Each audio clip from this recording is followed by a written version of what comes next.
First of,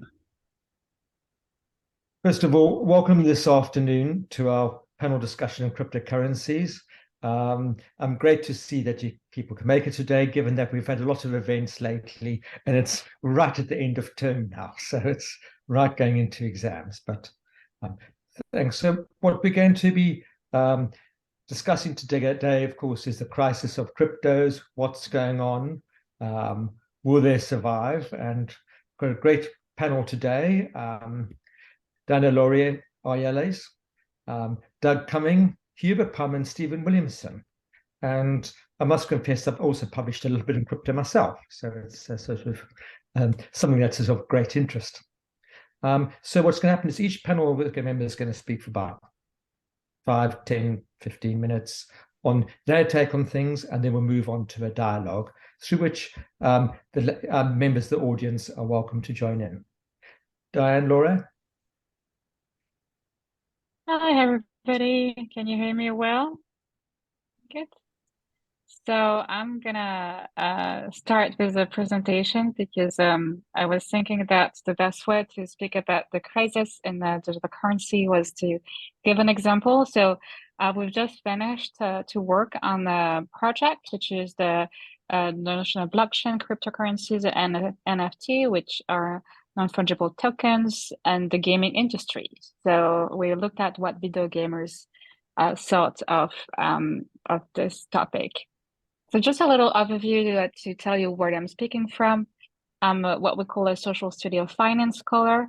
So I'm using anthropological research and qualitative research methods to learn about what financial people do in the world. So the first two papers are about cryptocurrencies in the video game industry, and the last paper is about the role of utopia in cryptocurrencies. So I'm going to focus on the first two, which are the most recent work.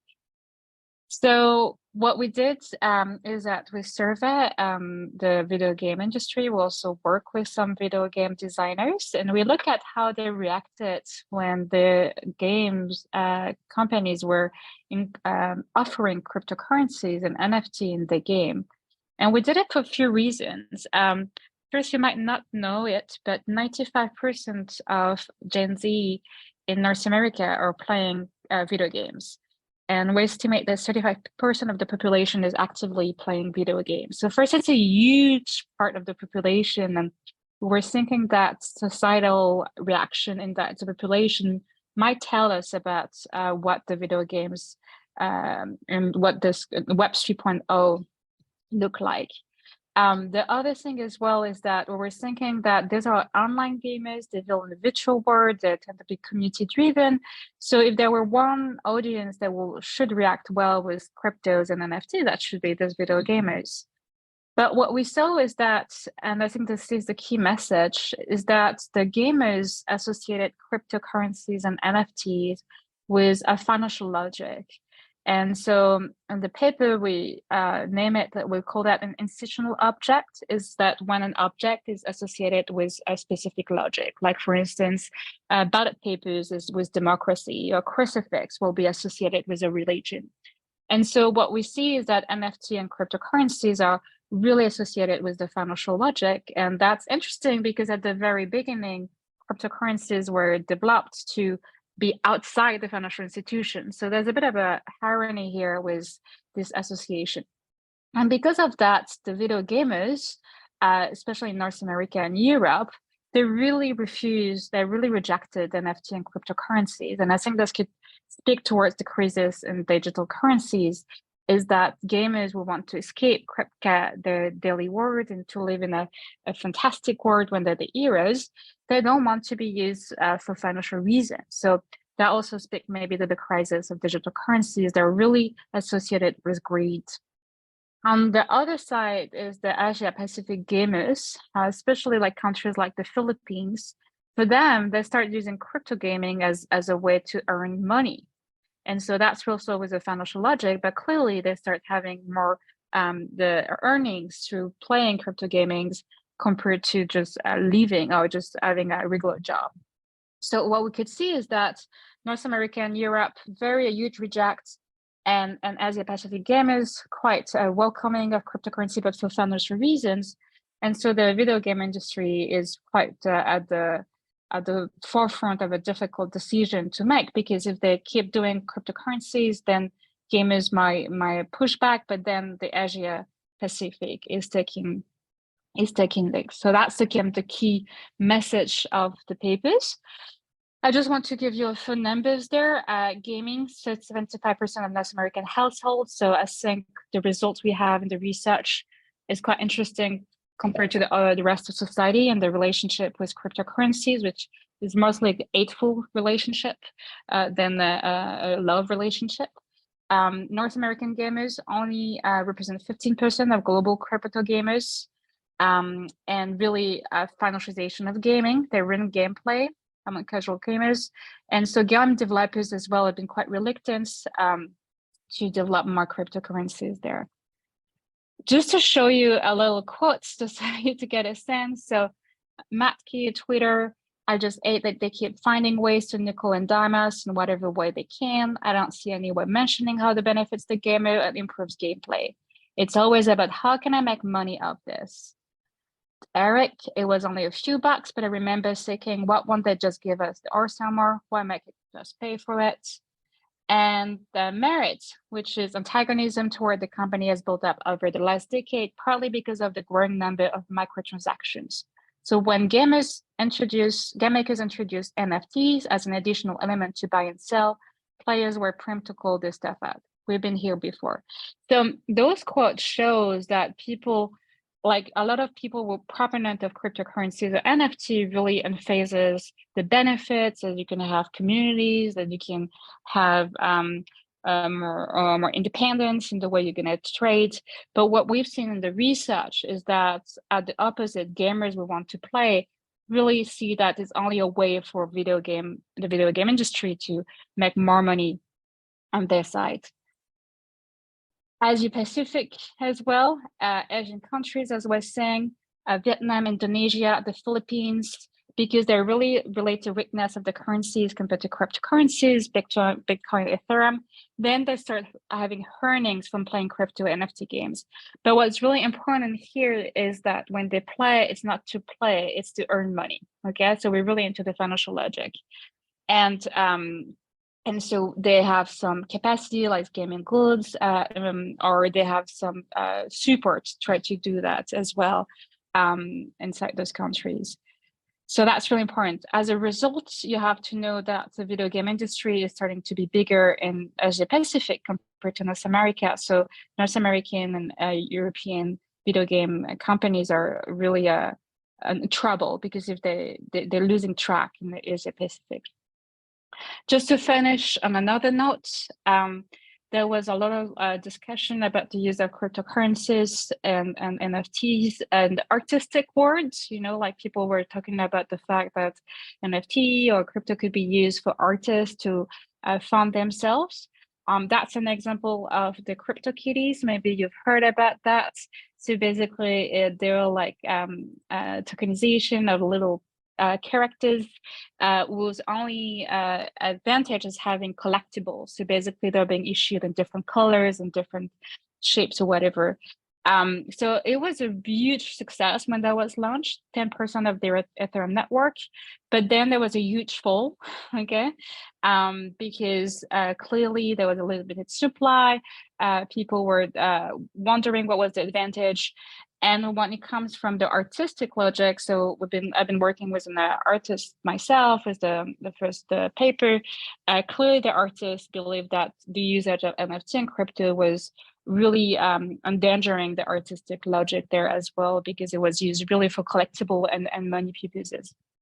So that's my really big takeaway of my short discussion. I just wanted to give you some key insights into how to work on this topic. This is what you can see is a Crow Queen. The first reference, and I got put that in the chat. We had some fun. We issued the first academic book in an NFT format with games, and we also issued this artist Crow Queen in an NFT format.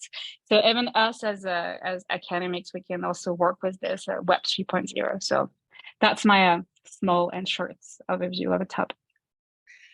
Thank you. over to Doug. Super, right on. Thanks very much. So I thought it'd be more fun just to discuss, not have slides. Also in discussion with Jeff, he told me don't prepare slides. It'd be funner to just discuss for my part. And so the thing that I thought I'd begin with is just talking about the crisis is not necessarily just with cryptos, but with crypto exchanges. And so the obvious one most recently with FTX. And so FTX has just, had extraordinary governance failures, including not keeping proper books, records, controls for digital assets. They didn't use software, they did use software to conceal the misuse of customer funds. They even approved payments with personalized emojis. All sorts of incredible things that are just absolutely shocking. And then with the Canadian-based panel discussion, I'd be remiss not to say, what about Quadriga CX? It's been 5 years now since Gerald Cotton died in India. If you remember Quadriga, if you haven't seen the Netflix documentary, it's a really good one, or you can read up about it in the New Yorker or other popular magazines. He died with the only one holding the keys to $250 million, died mysteriously. And the exchange wasn't even an exchange. It was just a total fraud. And he had been facing problems and was quite likely to get caught right up to the moment leading to his death. So it's very suspicious. Lots of folks still believe he's out there somewhere. So the crisis is largely with governance problems on exchanges, and those things are, and it's kind of amazing how these can be set up without better governance and oversight long before these problems are discovered. And even with the history of things like Quadriga CX, we still see the shocking behavior of what happened with FTX.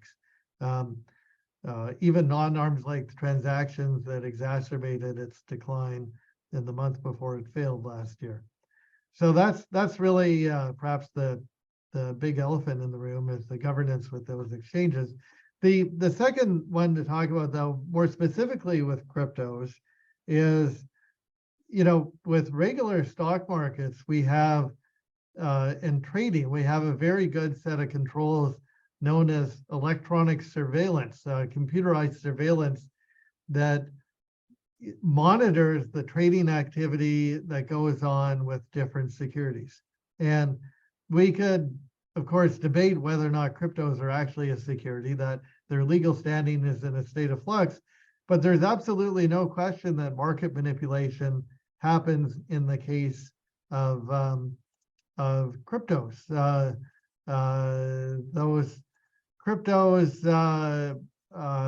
some great examples, including Tether being used to pump up the price of Bitcoin, manipulate the price of Bitcoin. There's even rampant pump and dump schemes. In a paper published in the Review of Finance last year, talks about an explicit pump and dump scheme with cryptos where you have a message board where some guy has over, and even the message board is called Crypto Pump, and this person has 68,000 followers, and they tell you the time at which a crypto is going to be pumped, and people are stupid enough to follow this, and unless you're super fast with trading in the initial few instances, at least within 1 minute of the pumps and dump scheme getting started, you're going to lose money. And these things consistently go on. So there's clearly a surveillance problem with cryptos and detecting manipulation and enforcing those types of manipulative activities. So those are the first two things I want to mention: the problem with governance on the exchanges, the manipulation of cryptos, Then the third really fun one is what actually Bitcoin is used for. And so to that end, I'm going to mention briefly a great paper in the Review of Financial Studies published in 2019. And they estimate that $76 billion of illegal activity is financed through Bitcoin. In other words, that's 46% of Bitcoin transactions is used for financing sex and drugs, basically, to be blunt about it. The title of the paper is Sex, Drugs, and Bitcoin. So when you ask, well, what's one of the main reasons why we have cryptos is that it indeed is used to finance a lot of illegal activities. And Jeff can tell you about his work on topic, about how drug busts negatively influence the price of Bitcoin. So that's clearly an unfortunate thing. Maybe if there was some kind of better surveillance in that regard, it could be used to catch and monitor illegal activity better. But that remains to be seen. Maybe the final thing I was just going to say is that while the panel has got a title about all the problems with cryptos, it perhaps we could at least acknowledge that not everything is bad with cryptos. There are some positive elements to be seen with cryptos, and you know, maybe one notable example is that, and I've heard this argument a few times, is that cryptos could be quite useful as a medium of exchange in countries that otherwise have not experienced a good medium of exchange. And so, in other words, more developing countries that might have had national level governance failures that where their exchange or currency is not valued very well could benefit by using cryptos as legal tenders. And so, of course, the first country in the world that experienced that was El Salvador. And so far, the story with that happened 2 years ago. El Salvador adopted Bitcoin as legal tender, and that seems to have worked okay for them, even despite the fact that Bitcoin is about 10 plus times more volatile than other currencies vis-a-vis the US dollar. So, and then finally, we do have other new currencies that are being adopted that have enhanced privacy and security, such as Monero is one recent one. And, you know, that can be useful in some respects, although when you see that alongside all the illegal activity going on with the use of Bitcoin and the like, that might give you pause for concern, but maybe there's some good elements that could come out of that as well. So thank you for the chance to join the panel, and I look forward to our discussion together. Thank you. Hand it over to Hubert.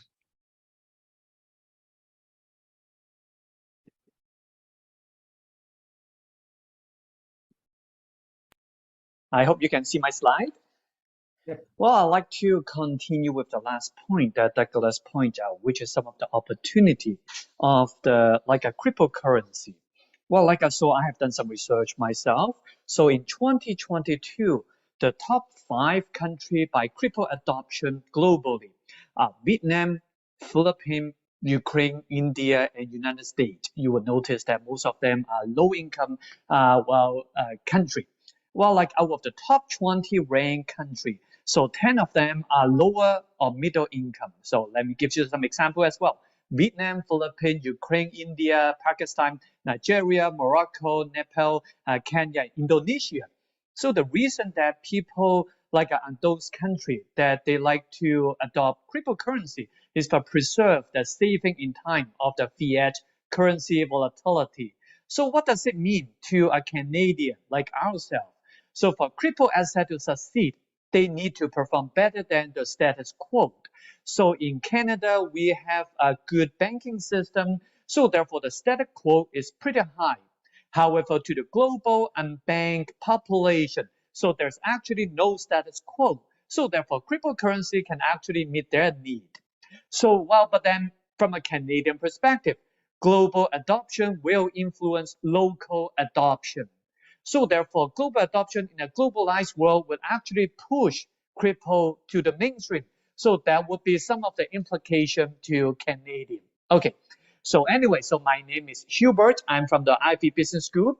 So today I'd like to share my thought about crisis or opportunity.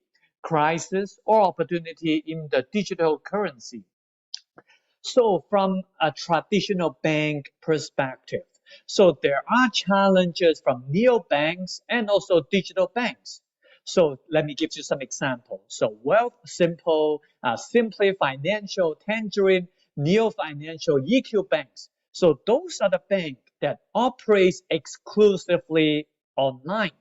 This bank offer innovative product and services, and it streamline the digital experience and lower fee and easy peer-to-peer money transfer. So let me give you some example of in terms of statistics. Wealth Simple, so for example, is one of the top fintech company in Canada, and in large part that is due to the crypto investment. What does it mean for a traditional bank? Well, there are there are few options that a traditional bank may do. The first one, status quo. Okay, so well, cryptocurrency come and go. So therefore, right now, so let me just stay put and let's see what happens. So that would be the first possibility from a traditional bank perspective. The second one, well, perhaps they can offer investment product or services.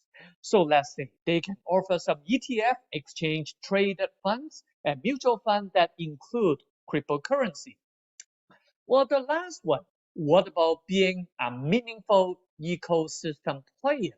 So for example, they can develop a traditional bank can have a crypto wallet and also to have access to DeFi, decentralized finance, so that allows for peer-to-peer transaction without intermediary.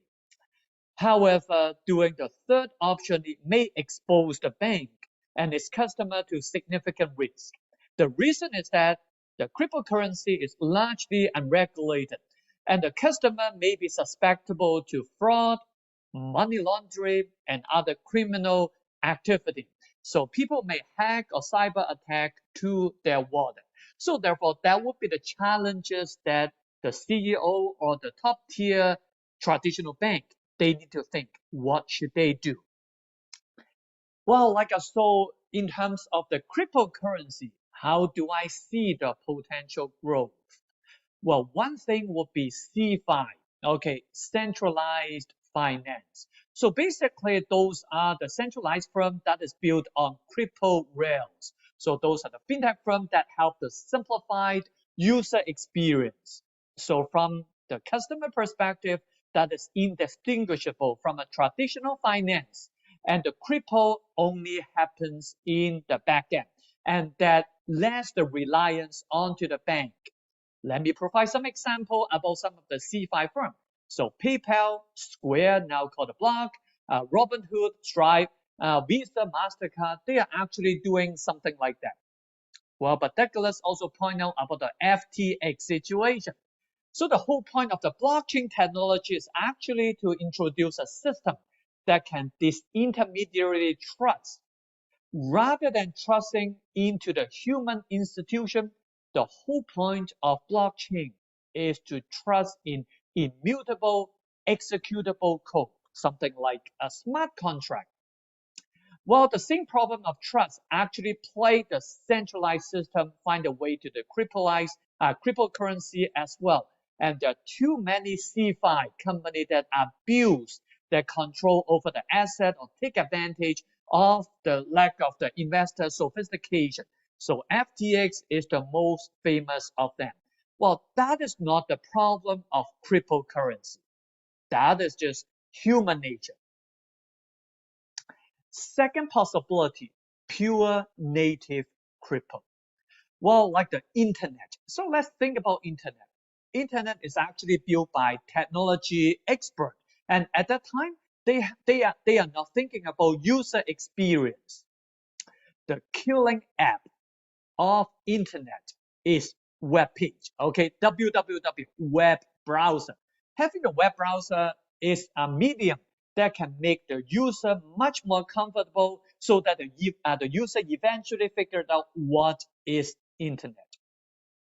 Crypto is exactly like internet, so those are led by technologists. Okay, so the user interface actually is not the main driver.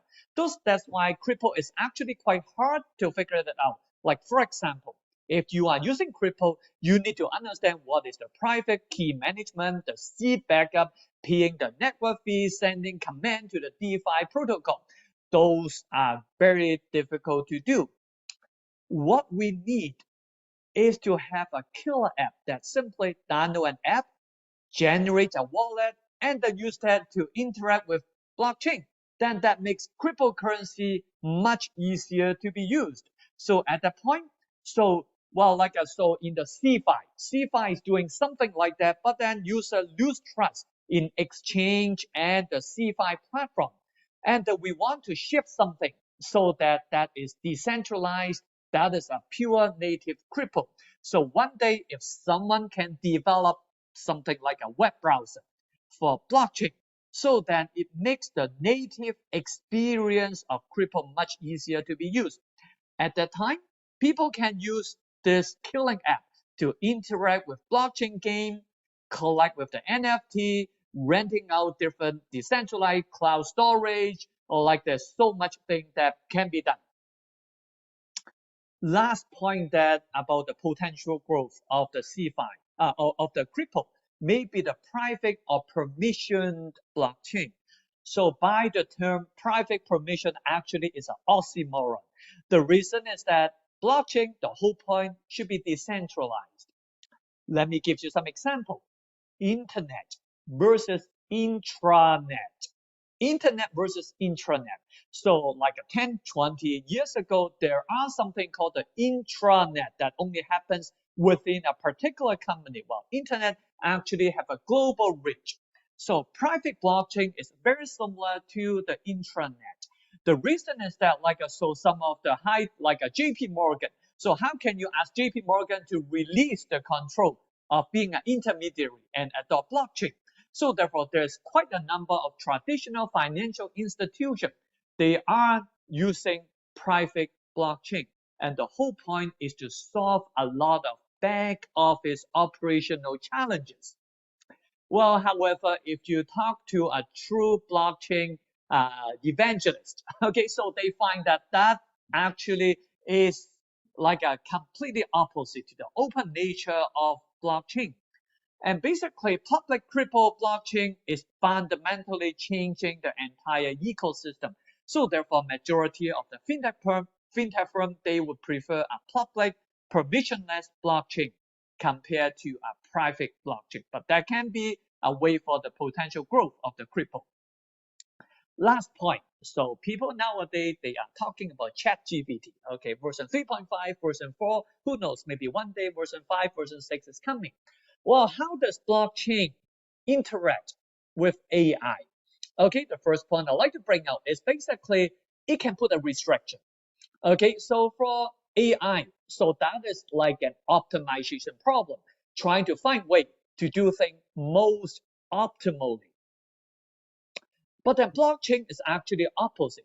It's trying to put a lot of restriction. Okay, you cannot do this, you cannot do that, or if you do this, then you have to have that consequence, like smart contract. So what happens if we pair AI with blockchain? So at that point, so when the AI is making the optimization problem, then one of the constraints that you need to consider is some kind of smart contract that is deployed into the system. So let's say if a person program, like if you have done something that is not sustainable or harmful to the human nature, then that would be like in a smart contract, then you have to pay a large penalty. So at that point, so AI may not choose that as the optimal path. That may be one way that blockchain can combine with AI. Second way, well, let's ask about what is AI. AI would be the most effective when there's so much data. The more data there are, the more powerful AI becomes. Where can you get the data? well, nowadays people can scrap the data from the internet. What happened if you can imagine that you can crowdsource the data? Okay, well, being an individual, okay, so I provide data to feed to this AI. Wouldn't it make AI so much more powerful? Well, but then how can you incentivize an individual to upload data to AI? Token. Okay, so blockchain, cryptocurrency token. So let's imagine a world where, like, so there is a cryptocurrency, and then anytime if you upload some data onto the AI, you feed the data, then you get reward a token. So that this token is global. So therefore, even if you are doing traveling to different places, whatever you are doing, then you can just, all you need is a smartphone. Upload the data, and then you receive the token. That can be your part-time job. So that can be another way that AI and blockchain can be combined as well. So that pretty much conclude my quick thought. Thanks. Stephen. Yeah, hi. So I'm an economist, so I work on monetary economics and banking, and I thought about monetary policy and written some about central bank digital currency. So I guess from an economist's point of view, so I guess what we're looking for in the some of these crypto arrangements is things that look like something we already know something about. So I think for a lot of these things, it's sort of useful to kind of sort of avoid things that look like they're kind of like a mystery, and look for things that look familiar. So the Bitcoin, say that Bitcoin's been around for a long time. It's now like 14 years now. The design, so the intent of the, we don't know who the designer was exactly, but the intent seems to be that Bitcoin would be ultimately widely used as a means of payment. So any successful means of payment that we've seen historically, and then in the current context is it's got particular properties. So one is it's their network effects. So it's something that's widely accepted, and its price is stable relative to goods and services. And it's low cost. So we can see ultimately what the issues are with Bitcoin and related things. Is one is that certainly the price is not stable. That's what we've observed, and principally that's in the fact that it's high cost as well, burns up a lot of resources. So we've got an existing system, the payments that works mainly through our banking system in conjunction with the central bank, handles a huge volume of retail transactions every day, and does it at that low cost, so what we've seen over this long period of time is that in fact it's like Bitcoin and related cryptocurrencies. They're certainly not widely used as means of payment, as Doug was saying, that there's a large fraction of the payments that actually get made with Bitcoin that involve crime, which is obviously not a good thing. One of the issues with well, that you'd imagine sort of at the outset would be that cryptocurrency is something you can replicate. So replication is not good, because part of what makes monetary systems work is some kind of scarcity, some kind of limits on on the quantity of issue. So certainly, say within Bitcoin, there's a limit on issue, but you can replicate a Bitcoin platform many times, and indeed we've got this plethora of cryptocurrencies out there. So but one way of solving the price volatility problem, we've seen some solutions to that, like so that's what stable coins are about. So various stable coins that have been around for a while now, like Tether. Some of those, they work in different ways, but like Tether is like so it looks like a bank. So essentially, you've got a financial institution that's holding assets. Looks like what you'd call a narrow bank, because typically the assets are short-term, liquid, safe assets, or at least you hope they are. That's basically what narrow banking is about. The various narrow banking proposals have been around for a long time now. So once you've got something that looks like a bank, now the only difference between like a stable coin and a bank is the mechanism by which these intermediary liabilities basically change hands. So they change hands on blockchain. But then the question is whether, I guess the general regulatory issue would be, do you just kind of ignore these institutions? I mean, and just sort of let the buyer beware, or do we worry about instability in these institutions leaking into the broader financial system? We certainly got a long history of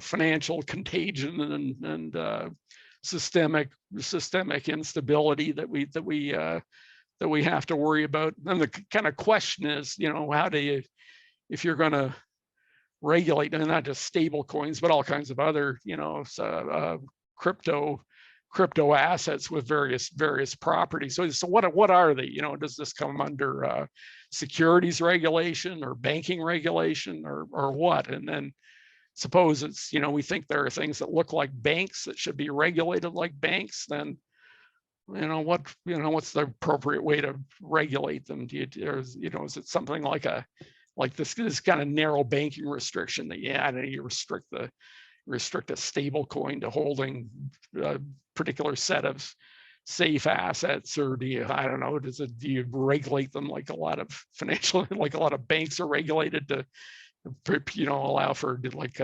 deposit insurance or what? So and then Doug, I guess, brought up the issue of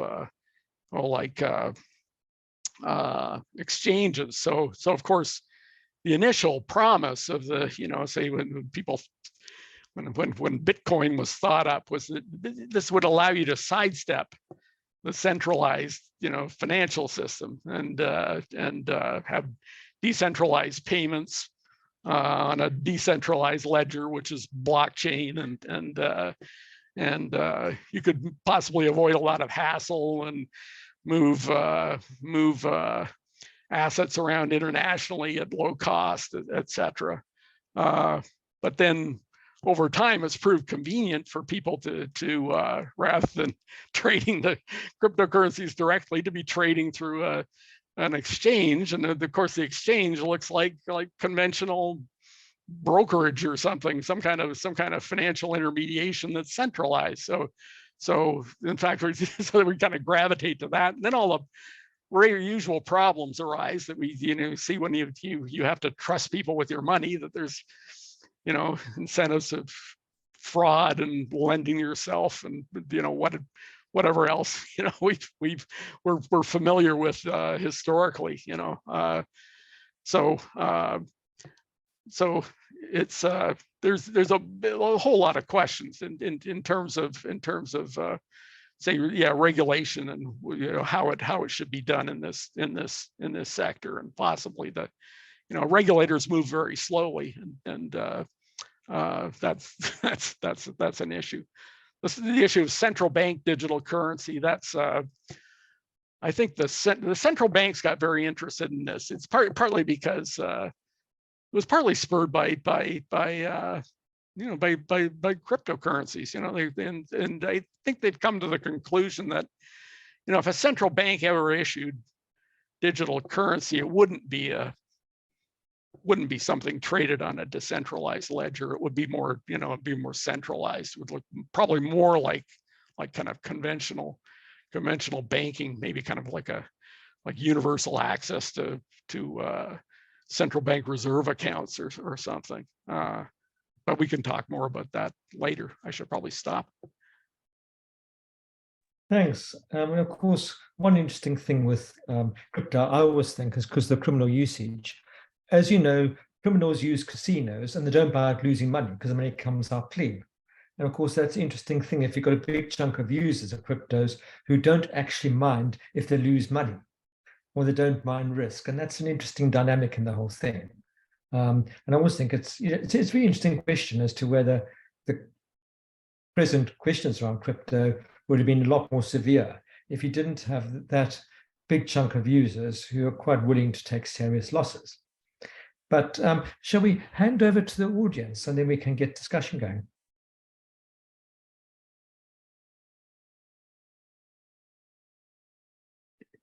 Anybody?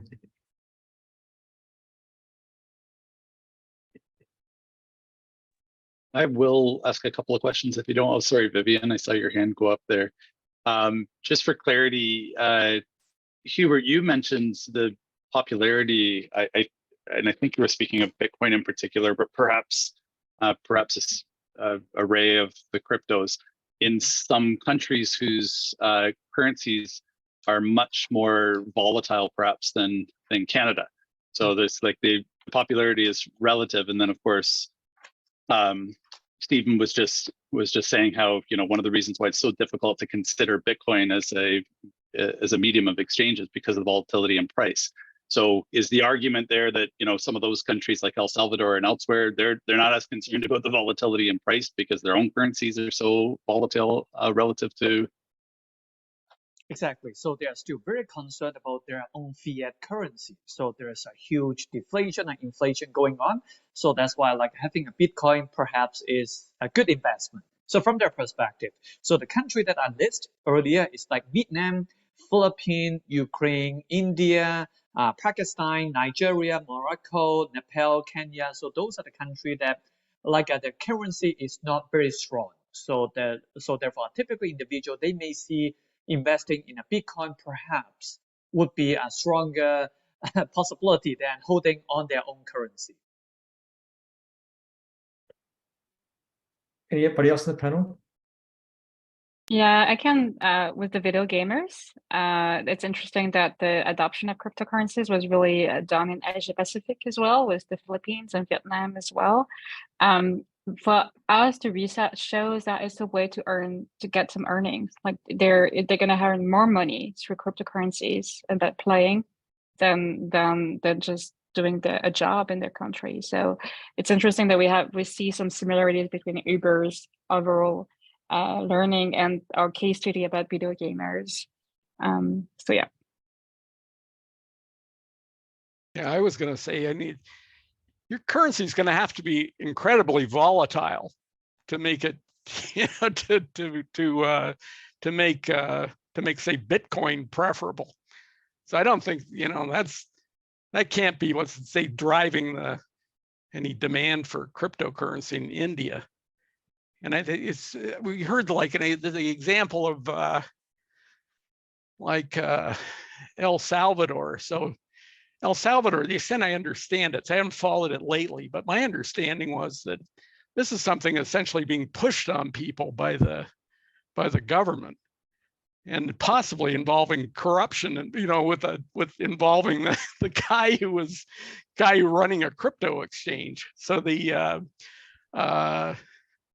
and it seemed like the people of El Salvador weren't very interested in doing transactions using Bitcoin. So that may not be a good example. some countries, so there are technologies like good, like M-Pesa or M-Pesa, for example, that's used in Kenya. So that's been around for a long time. That's like a person-to-person cell phone technology for making payments. It's connected to the conventional banking system, but it's a decentralized payments technology that seems to be widely accepted and used a lot. People can use US dollars, just physical currency, and that's a stable, it's a stable means of payment used all over the place. Half of US currency is held outside of the United States, basically. Yeah, that's interesting, because of course Salvador actually got rid of the national currency some years ago to switch to the US dollar. So it actually used their dollarized a while back. And of course, the other issue is, of course, Salvador's notorious as a narco state. So, there's the two interesting dynamics there. But Tyson, UF Tyson, then I think William. Was that Tyson and William? Vivian, yeah. Tyson, do you have a question? Tyson, okay. Go to Vivian. Thank you very much for letting me ask a question. I only joined because you circulated the notice to the history department, and so my question may not seem sensible. But from taking a very high-level view of all of this, I can't understand how governments ever let this get out of their control. If you look historically at currency, the king. The royal prerogative was issuing currency, and in the cash economy, they owned every coin. And then when they went to paper, it was only when the central bank, it was a promissory note, essentially from a central bank. And we talk about cryptocurrency now, but in actual fact, I think all of our transactions are essentially digital. The cash economy is down now to less than 1%, isn't it? But the currency means nothing unless it can be traded for goods and services in the end. So when we lose control of surveillance, we open all the economies up for fraud. And if you notice, when they defraud old people here, they get them to pay in traditional means because they have no access to cryptocurrency. But somehow the money falls off the books and can't be traced anymore. And I don't understand how, the regular governments, let's say, I mean, I could understand some bandit states that won't join, but I mean, what do you think about that it's essential that regulation comes back into all currencies, or they're all meaningless and we're all open to fraud? Crypto for me is only a way of opening an anonymous account. I mean, I know you all get hooked up about NFTs and about blockchains and stuff like that, but in the end, all it is a way of having an anonymous account for money, as far as I can see. What do you think of those ideas? Stephen.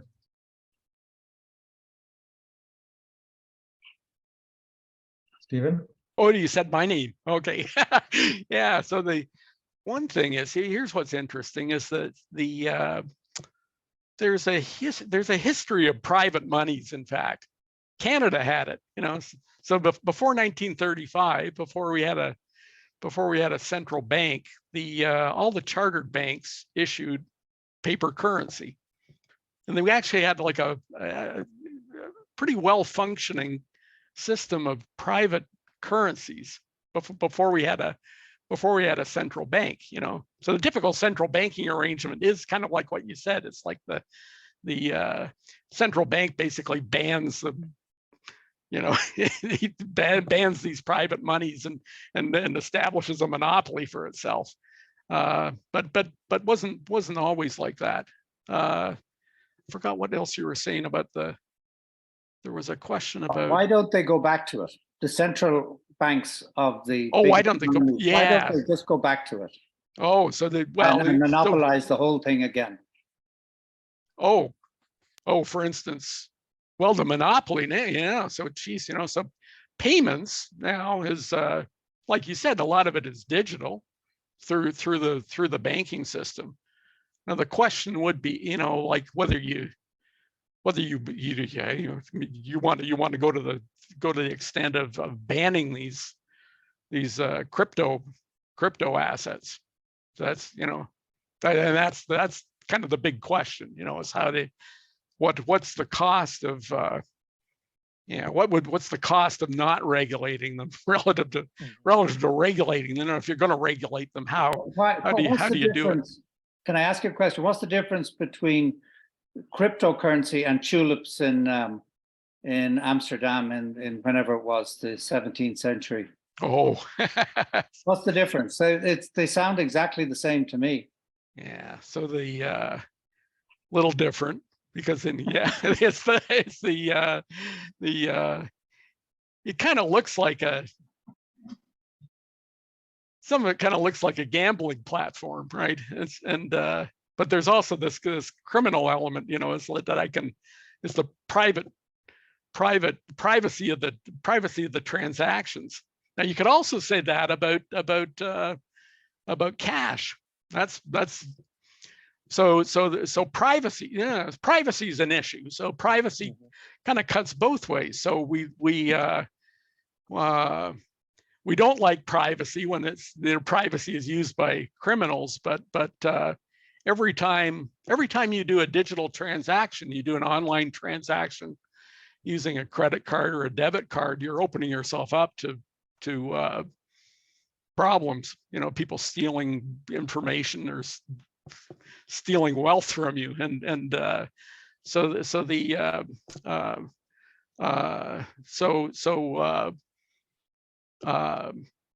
currency transaction, cash transaction allows you privacy and allows you to avoid that, you know. So while privacy protects criminals, it also protects you. So one issue, say if you imagine like central banks getting into the business of digital currency rather than just issuing paper currency, they're issuing digital stuff too, would be how they design it, you know, and whether how much privacy do you want? Some people worry about, you know, if you've got a digital currency issued by the Bank of Canada, say, whether they're going to use that to collect information on you or something, and you're somehow giving information up to the government or something, and they, you know, there's some worry about that, you know.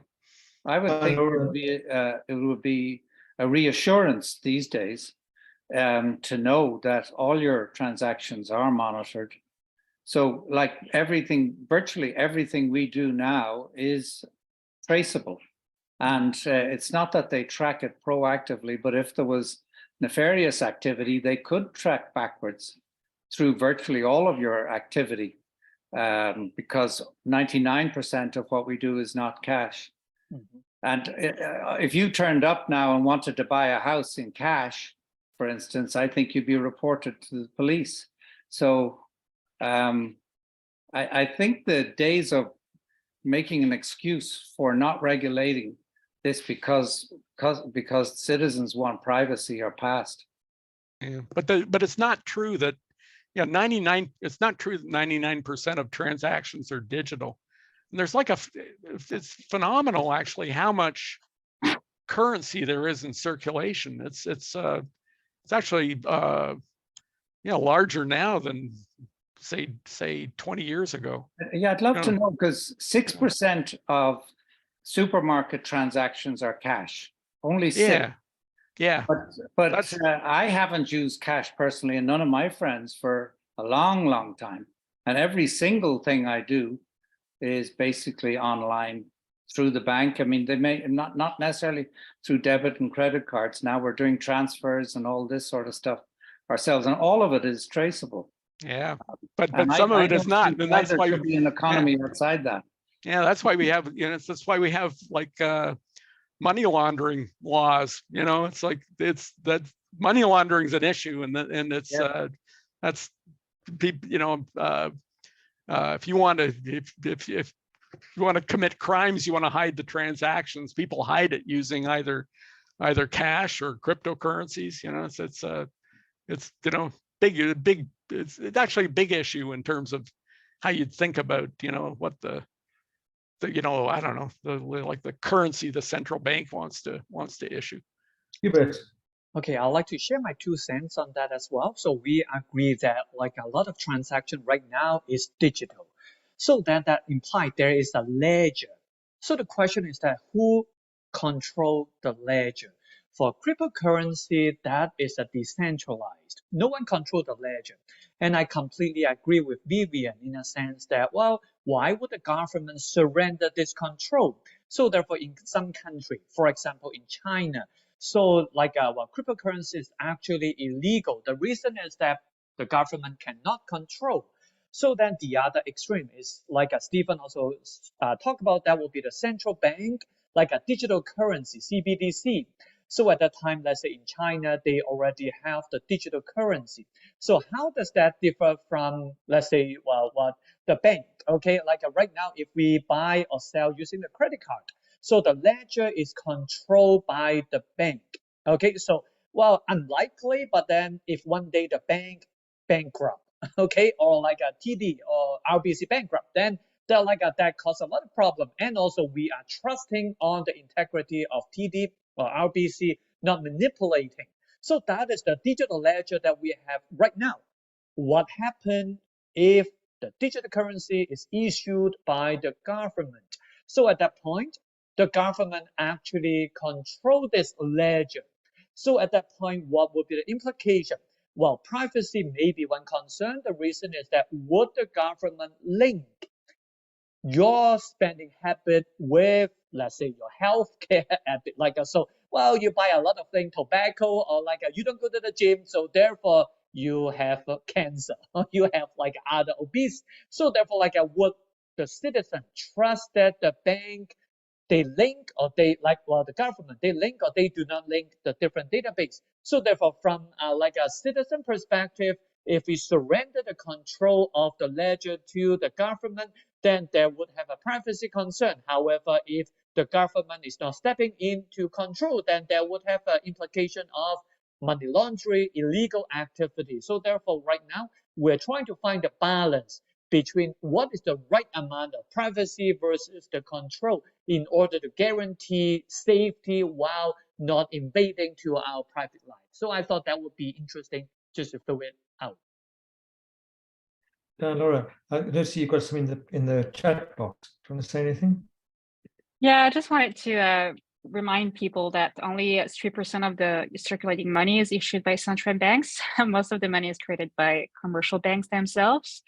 And so in this perspective, we have to also detach ourselves from a fictitious banking system that does not exist, The other thing as well is if you look at, again, anthropologists or social finance scholars who have been studying cryptocurrencies like me and people who own cryptocurrencies, they have a utopia. So you have to realize that, for instance, talking about video gamers, that the new generation are digital native people in Asia as well, Africa, South America. They're not in the same institutional realm. So here our discussion is really, I will guess, the mirror of our privilege, white privilege in Canada, with our established banking system. But this situation does not apply to most of the world, So I think this is where we should be aware of what's going on outside Canada and the rest of the world, and why they're taking cryptocurrencies to the heart and been using it, because they have some needs and they have some good reasons for using it. Originally, it was developed in South America because people could not use the money as they wished, because there was no institutional security from the government. So I just want to put that, and I put a few things into the chat. And also, I wanted to get the point that local currencies have always existed. We had a lot of colonies, money colonies, and the federal states. And you're an historian, Vivian, but in the federal states in Middle Age, in Europe, they were minting their own money. So money is a social construction, is a trust between a community of people who trust the money. And from this perspective, cryptocurrencies are not that different from all the alternative currencies or fiat currencies in the way they function as a currency through a social system. So my suggestion is that if we really want to understand why this keeps going on and why the states, for instance, cannot interact, is really understand why people are using it and the perspective into it. Doug, do you want to say anything? No, I think everyone was said was great. I'm happy to revert back to some of the fun things about the frauds on exchanges or market manipulation and those topics, if you like. Can I make you a comment about the death of that man in India? Medically, Please, yeah. I'm actually also a physician. I've retired as a surgeon. Medically, his death makes 0 sense. Thank you. I love it. I love it. Yeah, you don't die from Crohn's disease like that. And the way they went about getting medical care, the way the death was registered, all of it is off the books. Wow. So, the chance that he is in the grave, or where I think they also cremated him, didn't they? That he is actually the death is very small. Funnily, we had one in town here too. Another man claimed to be, he claimed that he got early, what do they call it, medical assistance in dying to avoid, because he had Crohn's disease and avoided some trial for fraud in town. And somebody died and somebody got cremated, but the chance it was him is also very slim in my book. Again, he chose Crohn's disease as his thing. Can I just make one last comment about this idea of regulation? I wonder if the world has changed because of AI, and that it's now going to be more possible for governments to regulate these currencies at a higher level, so that they won't be undertaking necessarily the individual connections that Hubert has mentioned. I know they could do that. They can do it today anyway, by the way. They don't need the surveillance of currencies and spending to do it. But that AI could be used to monitor the use of money. And when it goes off a certain level, that then it raises a flag that is going to be investigated. Yeah, that's certainly would fit. I guess I think in general, we have really good electronic surveillance, computerized surveillance for exchanges, and somehow it's hasn't been as effectively employed for the trading of cryptos. These things have gone on without perhaps as much vigor compared to the way it's happening with exchanges. So specifically, for instance, there's a paper by Griffins and Shams, John Griffin and Amin Shams, that's published in the 2020 Journal of Finance, where they document how Tether has been used to push up prices of Bitcoin. And that was so influential, it led to an enormous class action lawsuit against the exchanges. And that had been taking place for such a long period of time that clearly there should have been a surveillance system that caught this before these things could persist for that long a period of time.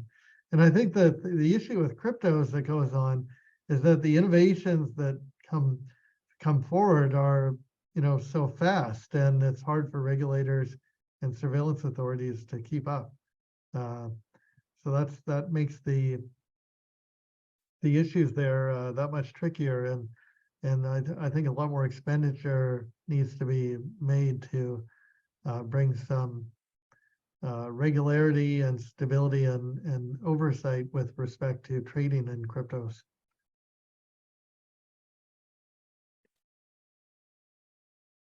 So yeah, and then the basic governance problems. I just love what you said. But there's no way Crohn's disease. There's no way that guy died. I don't believe he died for a second. Just you'll watch the facts of the case and the clear fraud that was going on. And he's got $250 million and the only person in the world with access to those wallets. And he disappears. The highly convenient. For 250 million, you could live pretty well for the rest of your life.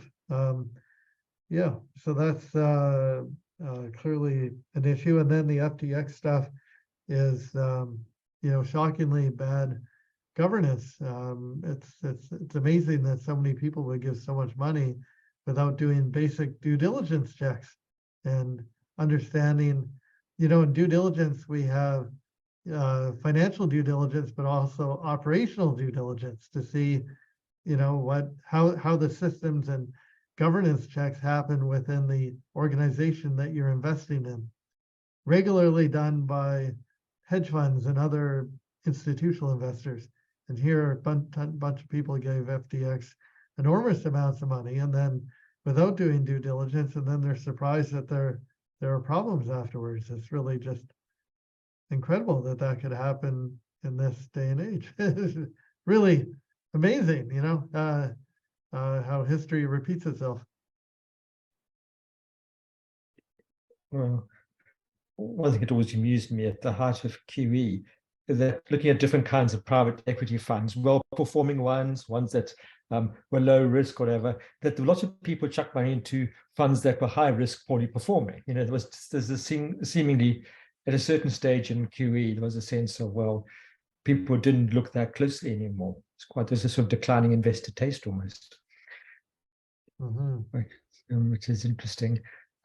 Anything more from the audience? I will quickly say I have so much more and so many questions, and luckily for you all, I have to go, so you don't have to hear them or try to respond. But I'm so appreciative of having this distinguished panel come together to discuss this, and I hope there's an opportunity to continue the conversation in the future. Because as I say, I've got a list of far more questions now than I came in with, and so I think there's great opportunity to continue this, and I thank you all for today's discussion. Well, I think on that note, Thanks. I think I'd like to thank all the panel members. It's been really great fun, and I think it's hugely interesting. It's one of these times where you just learn new things all the time as well. Thanks, everyone. And, Likewise. have a nice Thank you. Easter weekend. Thank you. Thank you. Thanks. Thank you. Please keep in touch. Thanks. Bye.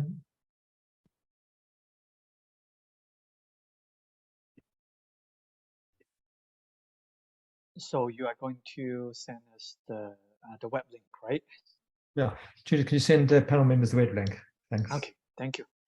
Okay, have a good afternoon. Thank you very much.